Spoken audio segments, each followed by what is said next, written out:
Leading well comes down to a combination of really good teaming strategies that trust and cohesion and how you function as a team, and really good human strategies. Do you care about people? Are you telling them about the impact that they're having? Are you trying to sort of orient their work so that it's meaningful?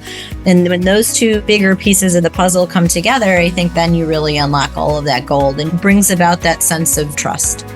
Welcome to Leadership, the podcast where leadership meets real-world insights. In each episode, you can eavesdrop on exclusive conversations with top thought leaders, best-selling authors, and experts in leadership, communication, relationships, culture, and everything else that shapes your effectiveness in the workplace and in your personal life.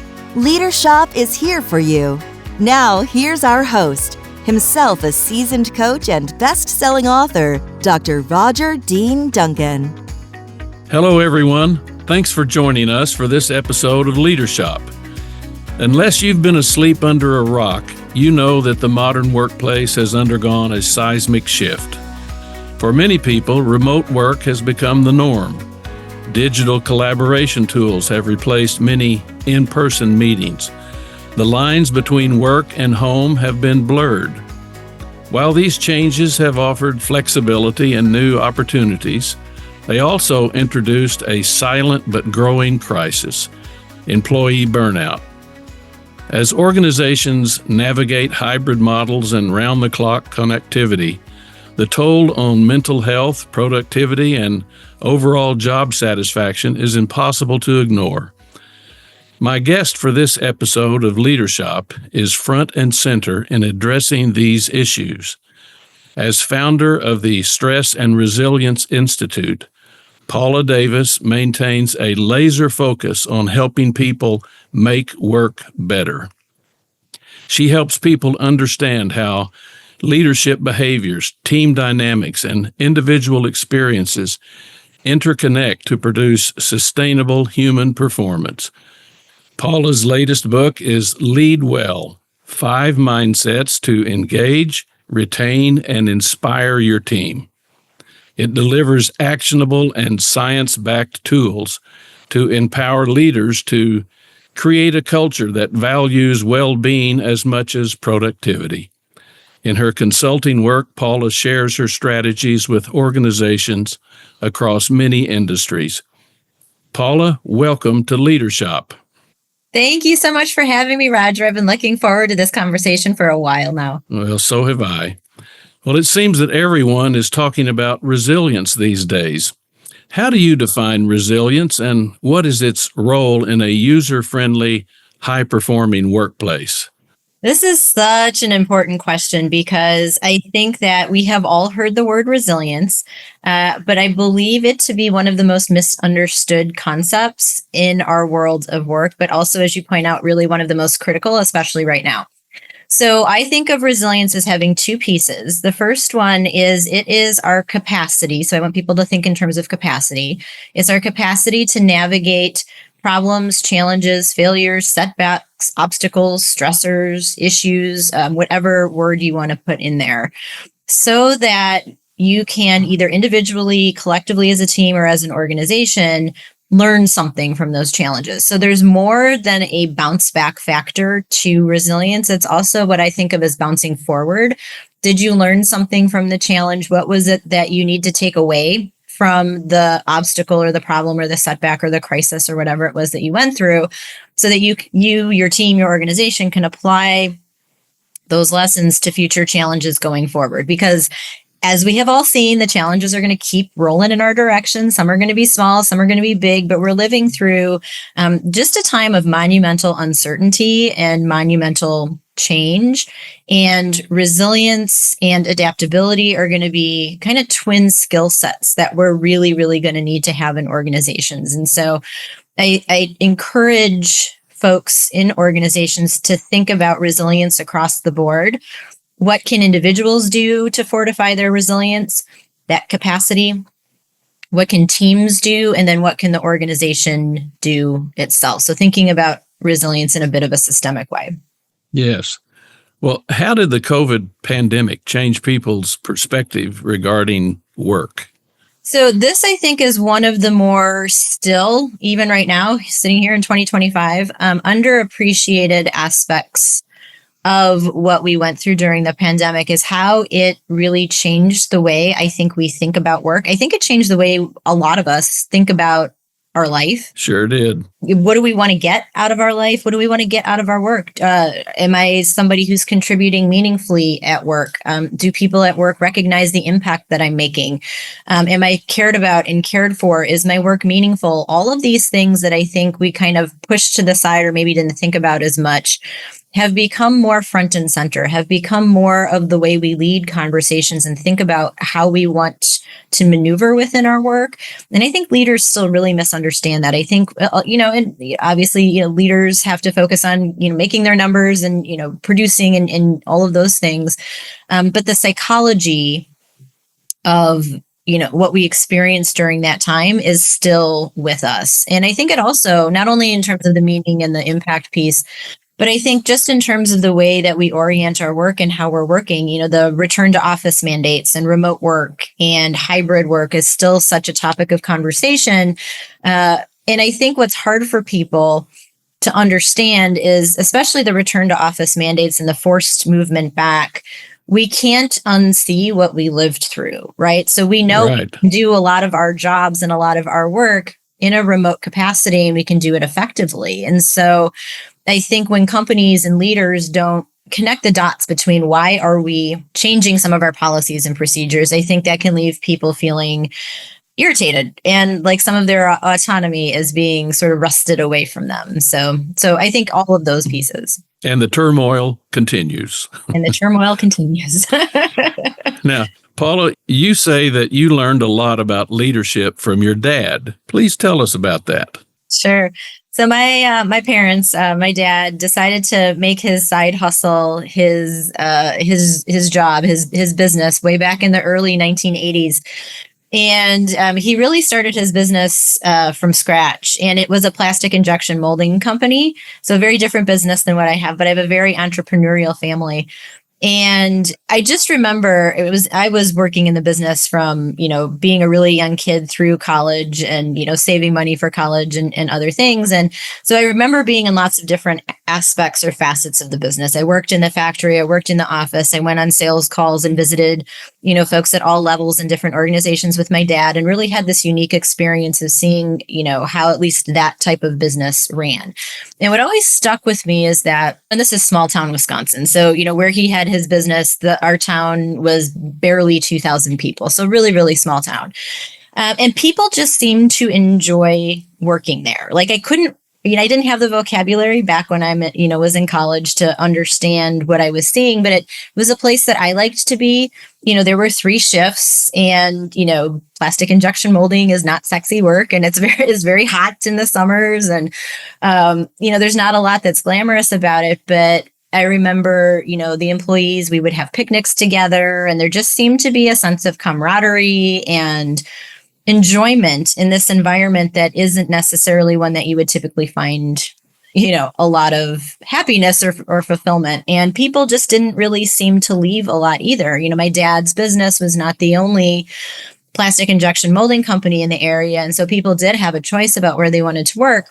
And so it really wasn't until I thought about, using his and my parents' story as the lead off for the book that I actually sat down and talked to him about that and realized, I actually wanted to ask, was this intentional? How did you know how to foster and build this type of cohesion and collaboration and community in this type of organization? Because he was pretty young when he started his business too.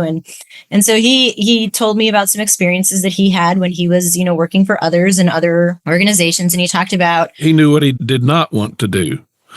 Yeah, he knew exactly what he didn't want to do because he was treated really poorly at one of his other jobs, and it really stuck with him. And he said, I don't ever want people to feel like that. I want to start and lead with treating people with a sense of respect. And so I feel like that respect value is really at the core, and that kind of emanated and trickled out, into all of the other pieces that I just mentioned. So it was really to realize that I have been plunked into the middle of this sort of leadership experience, 40 plus years ago, and to revisit that now when a lot of those themes are so needed and so much a part of my book was really cool to connect those dots. Well, you're looking back with a fresh lens, and it makes sense now.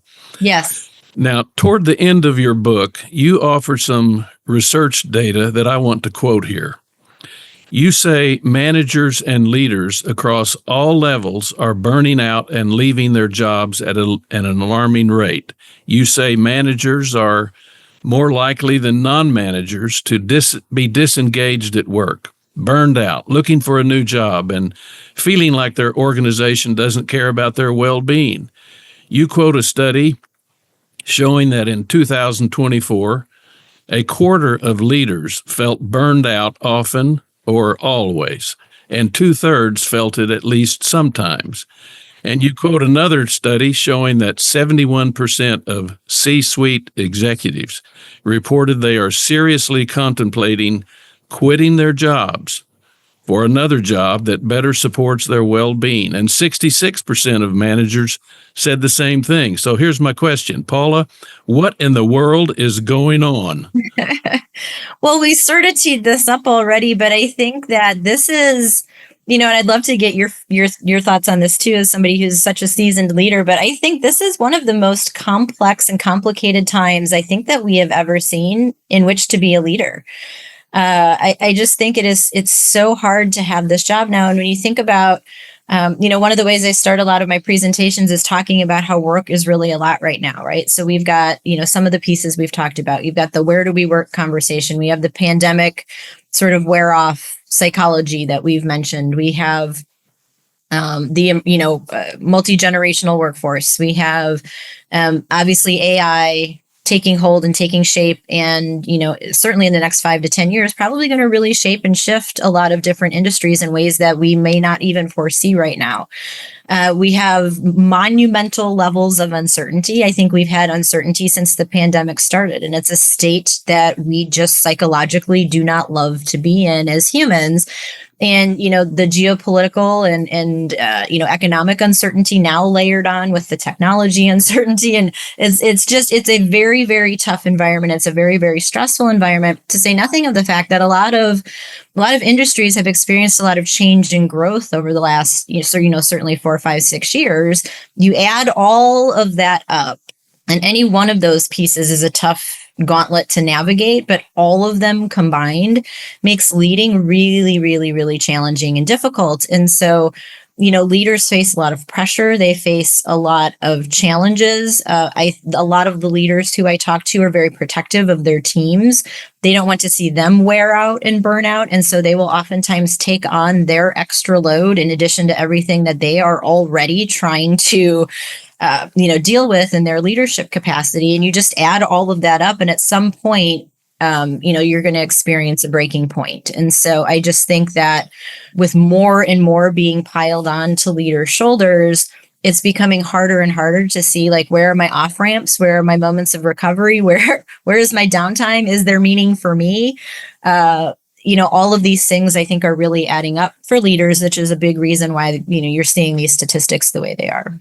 Yes, and some leaders are forgetting the counsel we get on airplanes. Put on your mask first before you try to help somebody else. Yes, for sure. And it's hard. I think that, I can feel when I go in and I speak to a lot of these, groups and teams and organizations, I can feel that, I call it the vibration, that stress vibration when I walk into the room. Like there's just so much that people are feeling and that's going on that I really can sort of pick that up, and just the pace of their speaking and how they interact, and the fact that they're trying to get like the last 17 texts out and try to pay attention, and right, all of that. So it's hard. It's certainly observable. Yes. Now, nobody seems to be immune to burnout, and you approach burnout avoidance as a leadership competencies. How does that perspective inform your work with clients? Yeah. So this has been I burned out back in 2009. So this has been a 14 or 15 year evolving process for me, having trying to piece together why I burned out, recovering from my own burnout, and then trying to understand it through people's experiences in the research in particular. And so one of the things that I think we've really missed, I think one of the reasons why burnout remains such a pesky problem, and based on the statistics we just talked about, why it's such a challenge for folks at all levels, but particularly for managers, is because we are really good at seeing really, I think, the outcome of burnout. So the mental health and well-being consequences that can come from burnout. And we try to treat it at that level. And we've been trying, I think, to address it at that level for so long that we've forgotten about what are the actual root causes of it. And if we go upstream to start to think about what those root causes are, that's where I think we're going to get more meaningful change and reduction in burnout if we focus there. And once we understand what those root causes are, you start to see that a lot of that is leadership focused. A lot of that is teams based and organizational based. And so it's not until we start to address that piece also, and plus the individual side, right? So I'm not saying we've got to get rid of, help the worker, understand how to better manage their stress piece. But it's that leadership component that I think has been really missing. So when I look at burnout, I look at it first and foremost as a leadership competency or a leadership issue that when burnout is left unchecked can ultimately lead to those mental health and well-being consequences, but we've got to go back upstream and start to tackle it up there. Yes, and of course the reality in many workplaces is that good individual contributors are often promoted to a manager or leadership role with no training. And so here they are in a new role, maybe making more money, but they're facing some stress that they hadn't faced before. And that leads to issues. Yeah. And I think when you say no training, I think that's a really valid point because I see certainly not enough leadership training, right? Just the nuts and bolts of how do you actually lead a team and lead people and manage others, but like zero training in the things that, I and my colleagues talk about around what does it mean to have resilience? How do you build it? How do you build well-being, and where do you start, and how can you start to have some of those competencies as well? And I think the frustrating part, or at least what I encounter too, is that I don't know that there's enough of a message that's sent to folks that that's part of what you take on when you become a leader, right? So I hear so much about like the physical, like actual performance pieces and productivity pieces of a person's job, but then I'm coming in and talking about this additional layer and they sort of see it as like, ugh, right? This is another thing that I have to do. And it's such an odd statement to me, again, kind of going back to my dad's story, because to me, that's where it starts, right? Sure. I mean, a big part of that is taking care of the people in your charge. And then the other performance pieces and that flow from that central theme. And so, that's a bit of a challenge. Sure. And of course, some people regard all of what we're talking about as soft skills. Yes. And so they denigrate them. Yes. Kind of write them off, not realizing that without these skills, it can be deadly, literally. I think 100%. And I love that the research is calling into sharper focus. I think some of the, not only the well-being and stress-related outcomes from that, but I think also the business case. I think the business case, and I've become, certainly in the last 4 to 5 years, way more adept at talking about that piece of the puzzle because, if leaders and organizations and business owners and what have you are so focused on that profit, money side, which I get, trying to connect those dots, is a really important piece of the puzzle. So I think a lot of education and a lot of training and a lot of messaging around this. And I hate the phrase soft skills. I try to call them like human-centered skills. I still haven't, I don't think, hit on like the best phrase for it. But when you think about it too, in context of the AI conversation, I think there are things that AI is probably going to ever have a really hard time replicating. And it's things like resilience and empathy and collaboration and teamwork and those types of skills that we're talking about are going to be the ones that are going to be left to fall to leaders to make sure that they're really good at to go along with the technology, the technology piece that we're going to see Right. amplify. It's going to fall to real people who have heads and hearts. Yes. Now, your lead well approach to helping teams thrive is captured in 5 leadership mindsets. If you would briefly share what those 5 mindsets are. Yes. The first one is what I call sticky recognition and mattering. So prioritizing sticky recognition and mattering. To our point in our conversation, like really just literally what we just talked about, sort of that heart-based, how do we help people? How do we convey the impact that people are having and conveying that sense of mattering, which has become one of my favorite topics. The second mindset is what I call amplify ABC needs. So the A stands for autonomy, the B stands for belonging, and the C stands for challenge. And just a summary of 3 needs that everybody has in order to feel a sense of motivation at work. Number 3 is creating workload sustainability. So this was a very tough but very necessary chapter for me to write. It was a difficult one. Number 4, the fourth mindset is creating systemic stress resilience. So similar to what we talked about, thinking about resilience on the individual, team, and organizational levels. And then the last mindset is values, alignment, and meaning. So creating and fostering values, alignment, and meaning at work. Hey there, Leadership listeners. We have something special for you. As a thank you for tuning in, we're offering you a free copy of Roger Dean Duncan's award-winning best-selling book, Change-Friendly Leadership. In this book, you'll discover a proven framework for leading change that people will actually buy into, without all the stress and resistance that often stand in the way. You'll also learn powerful strategies to improve relationships both at work and at home, creating a healthier, more productive environment for everyone. To claim your free copy, just head over to changefriendly.com. Don't miss out on this opportunity to transform your good intentions into great performance.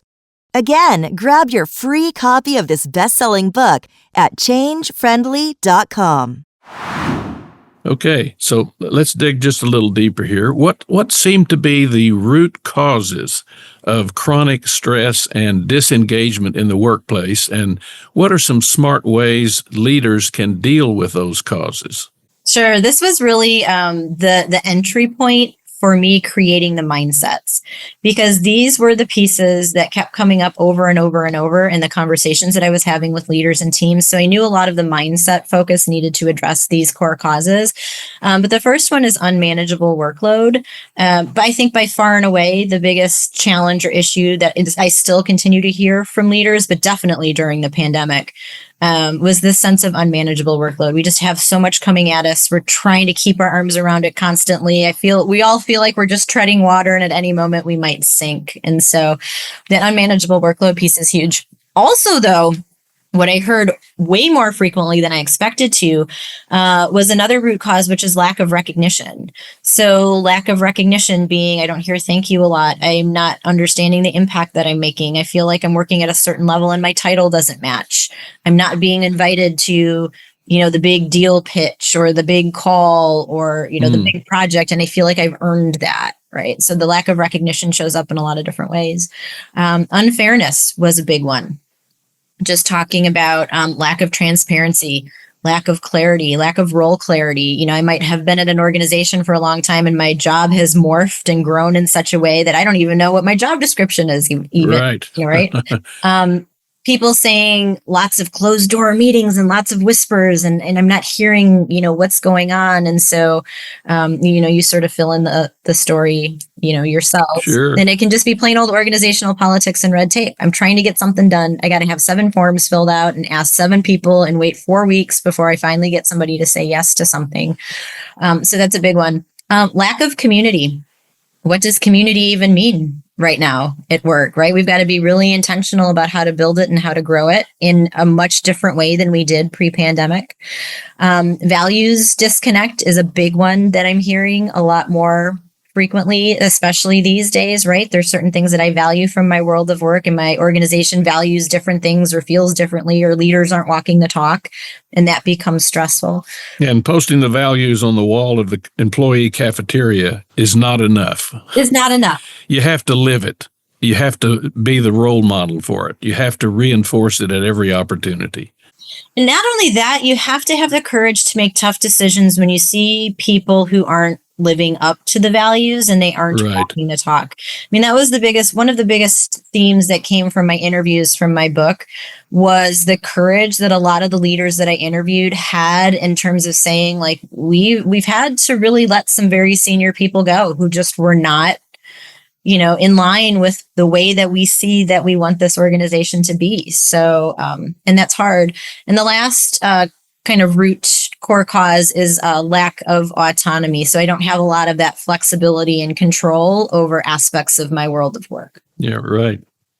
Well, you write about what you call the root amplifiers of thriving. What are they, and how can leaders make them a core part of workplace culture? Yeah, the ABCs. So I call them your ABC needs. And I wrote about them a little bit in my first book, but really, as I have just dug more into the research, and it's so compelling to see that this trio of needs, when it's present in people's work lives, just the massive difference that it can make in terms of how people show up in terms of their motivation and engagement and their well-being levels at work. And so I knew I needed to devote a lot more airtime to it in this book. And so that's made that one of the central mindsets. But those ABC needs, that combination of autonomy, belonging, and challenge, we all, if any of you have ever read, or if you've ever read the Choose Your Own Adventure books where you get to decide, what the characters do next on the next page, that's how I think of autonomy. We all have a need to want to choose our own adventure. And an easy way for leaders, I think one of the things that stunts the conversation around autonomy is when we think about flexibility and control, we limit the conversation to where and when I work. And a lot of leaders feel like there's nothing I can do, right? It's the company policy that we're hybrid or we're back in person or whatever it is that we're doing. And I can't fix that or change that for people. But there's lots of other ways to expand the conversation about autonomy. And I tell leaders one really simple way to give people the perception of autonomy is to just tell them the backstory, the rationale, give them an explanation about why a change was made, why we're moving from policy A to policy B. How do we get this client? What's the client's story? Tell me a little bit more about how my work plays into that bigger picture, because that gives us a little bit more latitude and freedom and control to understand how I need to work to achieve goals or to understand what's going on in my universe. And so it's a really simple way to unlock that autonomy piece. Well, much of what you're saying is all about establishing and maintaining a user-friendly culture where honest and meaningful conversations take place. Yes. Where people they feel psychologically safe. They can challenge the status quo. They can challenge somebody who's not living one of the professed values. When you have that kind of honesty and openness, really good things can happen. Really great things can happen, right? And I think exactly what I think if I had to boil down the book into kind of like one central message, it's really that leading well comes down to a combination of really good teaming strategies that bet trust and cohesion and how you function as a team, and really good human strategies. Do you care about people? Are you telling them about the impact that they're having? Are you trying to sort of orient their work so that it's meaningful? And when those two kind of bigger pieces of the puzzle come together, I think then you really unlock all of that gold. And you're right, it brings about that sense of trust. Yes. Now you write about the me and we approach to building a team. Tell us what that is and how it works. Yeah, so that's really become my philosophy. And it was, I would say, born out of my understanding of trying to figure out why I burned out and really placing a lot of blame on myself because I had. Thinking that, there was some sort of work management stress memo that I missed that everybody seemed to get. And why did I, not seem to find everything so challenging about my work environment? And it took me a while to realize and to understand and to figure out that there were other work environment facets or aspects that also caused the issue. And so whether I'm looking at resilience or burnout or some other piece of this well-being puzzle, I always like to think about it in terms of how can we help individuals thrive, right? So what is that individual piece? But also how can we orient our teams and leaders and even the organization itself to also understand what their role in all of this is. And so realizing that leadership behaviors, team dynamics, and individual experiences really interconnect to create the conditions for sustainable human performance or undercut them, right? So I'm consistently trying to look at all of those pieces of the puzzle to make sure that organizations aren't just over focusing on just the individual side of the equation, but seeing that there's, leadership capacities to develop and ways to educate leaders about this. And we can make our teams more resilient, and we can help sort of build those pieces when we think about it all together. So that's what the me and the we piece is. Sure. And it's helpful to remember that in most organizations, you're surrounded by leaders in embryo. They might not have the title or the responsibility yet, but down the road, they probably will. And so the culture helps prepare them for that opportunity. I've never heard that phrase. I love that. I'm writing that down. You're welcome to use it. Leaders in embryo. Now, some workplaces have workers from multiple generations. That seems to be more common now than ever. How can leaders understand and, where appropriate, accommodate the different viewpoints regarding meaningful work? That's such a great question. And I think that at least this is the way that's been helpful for me to understand it and then to talk about it and teach it in the context of my workshops, is that I think we really have to do a better job at understanding each of our stories, each generation's story, and what gives rise to why we care about what we care about, right? Because I think sometimes we way oversimplify and slap a label on each generation, right? The boomers are just lazy, or not lazy, but, they're just set in their ways and they're not, wanting to change anything. And the millennials are lazy and they're slackers and all they care about is meaning. And then Gen Z comes along and it's the same thing. And when you start to understand what each generation values and why those values came into place, I think then you can start to talk at a better level. You can start to talk about what's important for each of us in each of our cohorts. And, I'm Gen X. And so the forgotten generation in all of these conversations. But the glue, I feel like that's holding it all together. But I know, I distinctly remember in my career wanting to have a sense of meaning and wanting some of these same things that I think we attribute to millennials or to Gen Z. Our generation was so small that we just kind of, I think, automatically fell in line and just did what our boomer bosses really had us do. And we just kind of kept moving. But it still didn't change the fact that I still wanted to have some of these pieces. And so I think we lose that in the conversation as well. And so there's just lots of facets of the workplace conversation that I think play into the generational piece. But I think we have to start at learning each other's story and what we each value to have a better conversation.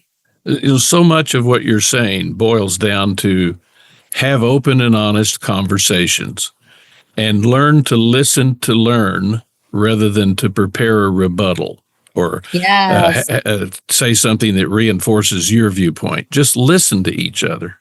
It's not that complicated. It really isn't that complicated. But when you go back to some of the root causes, like the busyness and the unmanageable workload and what have you, so many of us are just trying to functionally get through the day and get my numbers done for the quarter or whatever it is, that we lose sight of this piece. And it's interesting that you mentioned that, because I often talk about how people oftentimes listen to fix or listen to win, especially leaders, right? We just want to fix it, right? That's our mentality. And instead of just holding back and I call it humble curiosity, right? Let me ask a couple of questions and then close my mouth and let you, talk and explain, right? Without forming the rebuttal in my head or wanting to jump in and add my 2 cents, just listen. And, I think that will take us so far. And when people feel free and comfortable and safe in responding and contributing, it's amazing what they can contribute. Just give them a chance. It's amazing. But then that goes back to also, do I feel like I'm cared about, cared for? Do I feel like you rely on me? Do you notice me? Do you need me? Do you see me? Do I matter, in this organization? And you have to have that layer really constructed in order for those other pieces to then be unlocked. And so it all really kind of feeds on itself. Right. Well, I'm going to give you an opportunity to sort of summarize and pull these pieces together. I'll ask this question. In a workplace that features some people working in the office, some working at home, and others in a perpetual travel mode. How can leaders foster a sense of belonging and community? You've touched on some things, but pull it all together for us. Yeah. And so have this conversation all the time and the word that I keep coming back to is intentionality. We have to be way more intentional about thinking about how we create and foster relationships and belonging and community in our world of work. And so leaders can do that in a number of ways in organizations. It can be done sort of on a big scale when you have your quarterly meetings or your retreats or what have you, reserving lots of time for people to just get together and to network or talk or, revisit old connections and revive them and what have you. And there's that piece of it. But one of the skills that I talk about that leaders, I think, can do a lot more frequently and certainly intentionally is to have one-on-one, I call them Seinfeld meetings. So Seinfeld being the Right. show about nothing, right? Have meetings that don't have a business outcome associated with them. Just one-on-one. How you doing? Let me get to know you a little bit. Those little check-ins. I've had leaders call them a whole host of different things. One leader I talked to called them well-being check-ins or checkpoints. Every few weeks or so, it's just a 10 to 15 minute little one-on-one Seinfeld meeting where I think the better question than how are you doing, which is going to usually garner a fine and not get you anywhere. Right. Is more so along the lines of, what is the thing that's commanding your attention right now? And then I can tell you either a work answer or maybe a home answer once I get to know you a little bit. Maybe there's some stressors going on at home and that's contributing to some of my stress at work. But I just think those intentional kind of check-in and checkpoints become a really valuable tool. And again, they can be really short. But add those to those moments of, practice group meetings, retreats, and other things. And then you start to, I think, be able to build somewhat of a scaffolding to have more of that structure and community. Yes. Well, it requires a special kind of willingness on the part of the leader. What you've been saying reminds me of a leader I worked with years ago at Campbell Soup Company. I worked with the CEO named Gordon McGovern, and I used to go out and travel with him occasionally. And one time we went to a Pepperidge Farm plant. Pepperidge Farm was one of the subsidiaries, and we're back in the production area, and there were ladies working with cookies. I mean, it looked like a very old-fashioned kind of process, but there were just a bunch of ladies with, hair nets and this sort of thing working. And Gordon would walk up to him and say, "Janie, how you doing? Is Bobby still playing third base this year?" And those kinds of questions. And when we left, I said, "Now, Gordon, show me your 3x5 cards." He said, "What are you talking about?" And I said, "You seem to know something about everybody in there. Surely you've got a list." He said, "It's in my head. These are my friends." Oh. So I talk to them as my friends. I don't look at them as employees. I really want to know how they're doing. Now, I'm telling you, people would walk on hot coals for that man. 100%. And he just made a point of knowing his people, not that complicated. Now, I won't say that he knew all 40,000 of our employees, but he knew a lot of them, and they knew that he cared.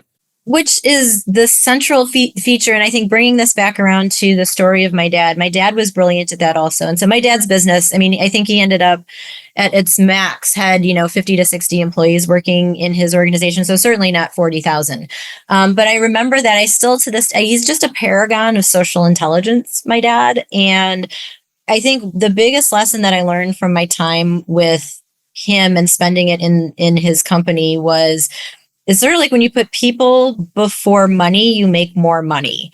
And it's one of the central themes that I try to get at in my book, which is when you at least equalize the importance of people and the importance of that performance and profit piece, the money outcomes that you care about grow. The people outcomes that you care about grow. But we sort of have it backwards. So That's just what a lovely story. Well, in your dad's business, for example, there were other people who were, as you said, in the same business. They could get the same equipment. The differentiator was the culture that your Yes. dad built in that organization. Yes. So, one final thing. Yeah. What question, Paula, do you wish I had asked, but I didn't? And how would you respond? Oh, I love this. So I think one of the biggest questions that would have been asked would be, what is one of the biggest hurdles or challenges standing in the way of leaders making progress in this way, or organizations kind of making progress in this way? And the way that I would answer it is legacy mindsets. I think we have to really take a step back and stop saying, well, this is the way that we've always done it, or this is the way that it's traditionally been done, and recognizing that we are in a completely different world of work, and it's going to be continually changing for the foreseeable future, and it's going to be really uncertain. And it's pushing all of what we've talked about to the front and center of not just nice to have, but critical pieces of the workplace puzzle if you want your folks to be engaged, if you want them to be resilient and have resilient teams, if you want all of these good positive engagement and motivation, and well-being outcomes, this has to become a core competency of how your leaders and your teams and your organizations function. And so starting to rethink the legacy mindset piece, I think, is going to be really critical. Self-awareness and mindfulness and intentionality. Exactly. Well, thank you so much, Paula. You have offered some perspectives that can be used productively by any person at any level in any organization. I appreciate your taking time to join us on Leadership. To learn more about Paula and her work, go to stressandresilience.com. You'll find a number of helpful videos and downloadable resources. That's stressandresilience.com. And to grab a free copy of my book, Change Friendly Leadership, go to changefriendly.com. That's changefriendly.com. In other episodes of Leadership, I offer my exclusive conversations with top thought leaders who offer smart tips to boost your effectiveness in both your professional and personal life. My guests include superstars like Stephen M.R. Covey, Liz Wiseman, Doug Conant, Heather Younger, Marshall Goldsmith, Amy Edmondson, Bill George, Jessica Chin, Guy Kawasaki, Dana Perino, David Ulrich, and many others who have insightful things to say that you can put to good use immediately. Be sure to subscribe to our podcast so you can stay informed on what's coming your way. Trust me, folks, you don't want to miss any of our episodes. Thanks again for joining us. Until next time, stay safe, be happy, and spread good cheer wherever you go. For Leadership, I'm Roger Dean Duncan.